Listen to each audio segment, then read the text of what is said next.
Le plus grand et le plus ambitieux projet militaire de l'histoire de l'Australie est en train de prendre forme sous nos yeux à Cherbourg en Cotentin.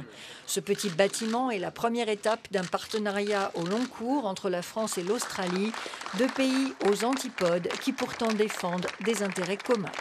Ce projet qu'a souhaité initier le gouvernement australien de renouveler et de créer une force sous-marine de toute première grandeur et très moderne est évidemment un projet très structurant qui renforce encore les relations entre nos deux pays.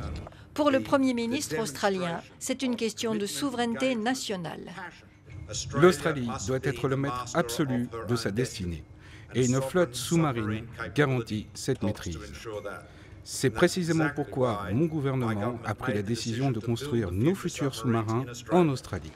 En avril 2016, le groupe qui s'appelait encore DCNS remportait contre l'Allemagne et le Japon le contrat du siècle, d'un montant de 35 milliards d'euros pour 12 sous-marins à propulsion classique.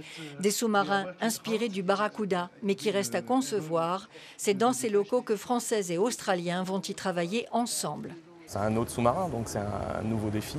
Ça ne va pas être tout à fait la même chose, mais donc on est fiers d'envoyer des gens et puis de montrer notre savoir-faire et puis d'apprendre des choses aux Australiens. Le contrat prévoit ensuite un transfert de compétences vers l'Australie à l'horizon 2021.